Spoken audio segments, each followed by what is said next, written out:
Welcome to Beehive Banter. Knock, knock. Who's there? Uffindale. Uffindale who?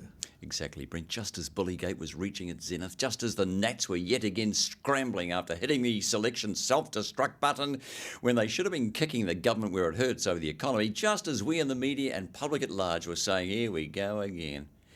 If I can put it in soccer terms, and I think I can, a self-goal from Labour as yet another backbench MP, Labour MP, Dr. Gaurav Sharma, blowing the whistle in what can only be described as a scathing attack last week on Parliament bullying, blaming officials and party whips, and in fact saying the recent attempts to fix the culture in Parliament is in fact a PR exercise to placate public backlash. And then the PM held a quickly organised presser last week when basically she said he needs help and support and giving a soothing narrative about it. Did it end there? No! Gaurav Sharma came back with a several thousand-worded response, doubling down and naming names. Two things here, Brent. A, of course, an absolute relief to the Nats. And B, very mucky for the Labour Party. Well, I mean, let's go back to the own goal. They're now 1-1 because both have scored an own goal. But yeah, mucky for Labour. In an extraordinary initial opinion piece, which was rather vague actually in itself. But then when he came out with the Facebook post, I mean, that was explosive.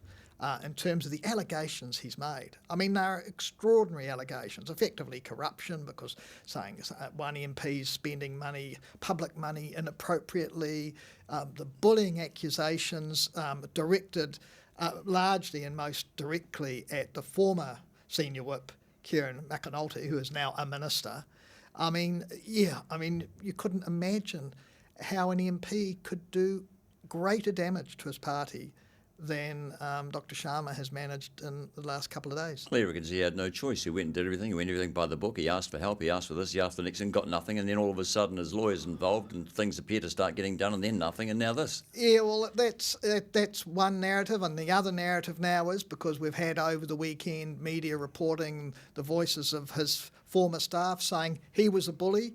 The Labour Party... and Jacinda Ardern as Labour Party leader / Prime Minister, saying that all the help was given to him, that there was work being done to try and help him manage his employment issues. Right or wrong, she could say that and would say that regardless, wouldn't she? Well, she would, but I think, we've had other comments made about his... I don't think it's a straightforward matter of one person being bullied and that there's lack of blame on both sides. Which is worse, allegations of bullying or allegations of misuse of taxpayer funds, which Labour are saying, no, we've checked it out, it's okay, and he still insists it's not okay. Well, the Parliamentary Service has said it's okay. They've checked it out. They've said the spending was quite appropriate and within the rules. Yeah. So I mean, if the misuse of public funds is a very serious matter if it was proven. But at this stage, it's not proven. The bodies that you deem to trust Parliamentary Service, although Dr. Sharma is accusing Parliamentary Service of all sorts of shenanigans as well. He's a smart man. Well, you know what I mean? He's a very smart man. He's got a... Is he naive? Look, I don't know what... I mean, clearly there's been a huge breakdown in the relationship between him and the party. You think? Oh, absolutely. I mean, to come out with these comments, and as you say, he hasn't backed off. And there's only one way this can end, really. Well, it won't be in his favour. Well, what I mean, it can't end. I can't imagine it will end with him being a member of the Labour Party for much longer. Also to the fray, allegations of bullying against Labour MP Anna Locke, including, and here's the biggie, moving furniture around and having to be a sober driver. Well, I remember when you got me to move some furniture around in here, and I felt terrible. Well, you didn't do a very good job, to be fair. Yeah, look, again, sort of vague accusations, but is it bullying? Was she forced to, or was she asked to move furniture? Well, or he, we don't know. This again is anonymous. It doesn't stack up, I don't think, as certainly it's not as a serious allegation as the allegations it adds Dr. Sharma. to the bullying, doesn't it? It adds to the bullying, and yes, it's... I mean, is there a bullying problem? Or should people consider working in Parliament understand, and I'm going to quote Jane Jones over the weekend, he said, Parliament is a robust place to work. Yeah, look, it is a robust place to work, but that doesn't mean it should be a place for absolute bullying. Is asking someone to move furniture bullying, or is it saying, I want you to do that, and they just don't want to do it? They consider that's part of their job. Yeah, well, I think that's the argument, and what is part of their job or not, and what do people consider bullying? I mean, but that we haven't heard enough detail about that case to really make a judgment whether it's bullying or not. But it does come back to it. And actually, I think the Prime Minister's office is making this point. One of the reasons they supposedly worked so much with Dr. Sharma about the way he was handling his staff, which he didn't like, was in the context of the Debbie Francis review that outlined all the problems about bullying, largely of MPs bullying their staff. I think you're bullying me there a little bit, because I was trying to get a word in, you wouldn't let me get in. Okay, I'm sorry. Look, but please. No, but but here's the thing though, it's that line, because one person's bullying is another person's asking you to do something you might not doing. Yeah. In which case, I don't want to do it, so therefore it's bullying. Absolutely, and I think, and Dr. Sharma probably might say that he was obviously unhappy with the performance of his staff, and he was holding them to account for that. And on top of that, the Prime Minister might say exactly what she said, and you'd expect nothing else regardless. Yeah, I mean, but there's no other narrative was going to come from them. But back to them too, the one thing the Prime Minister said was the matter was never raised with her, either directly or indirectly. Would you by expect Dr. it to Sharma. be?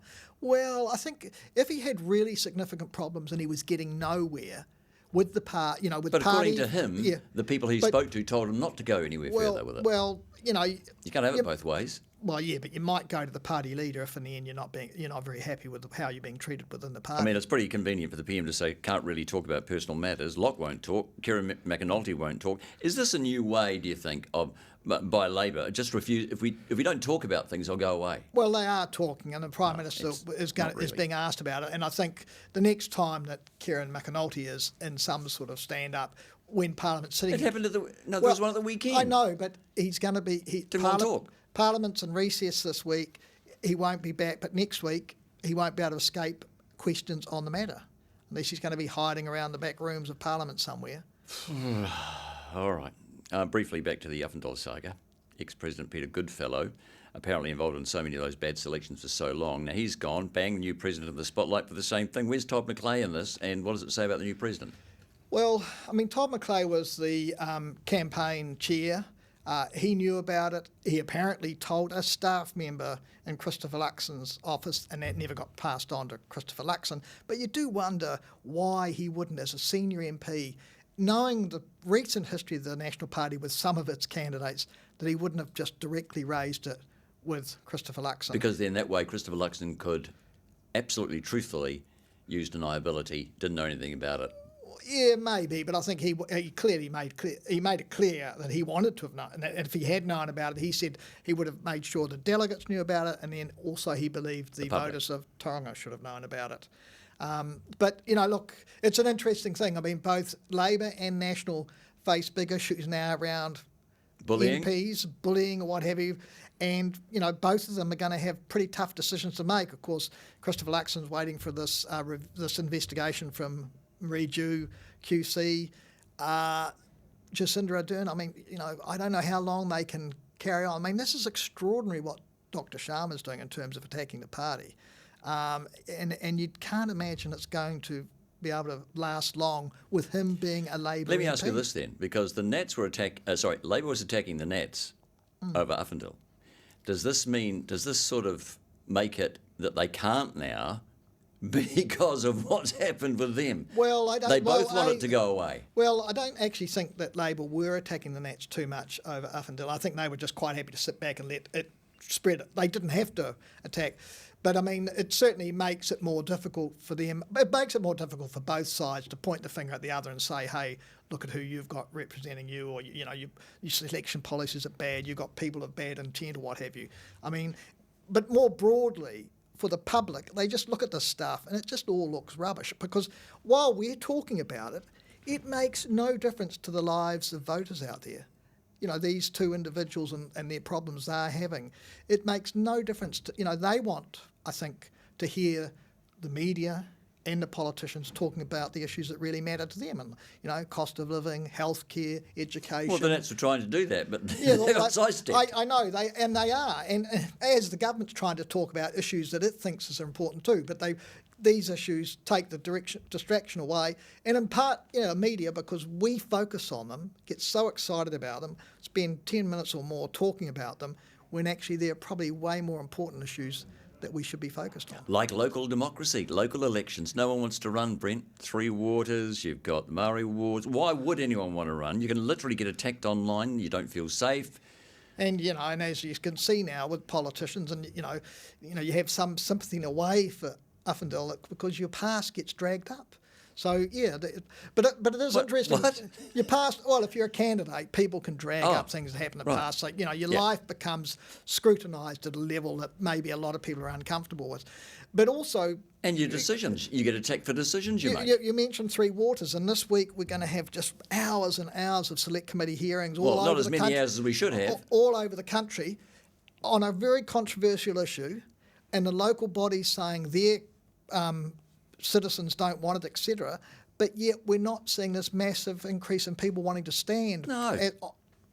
So why? I mean... Because they don't want to open themselves up to being attacked in any way. But also, though, there's just been for years now this lack of interest in local government politics.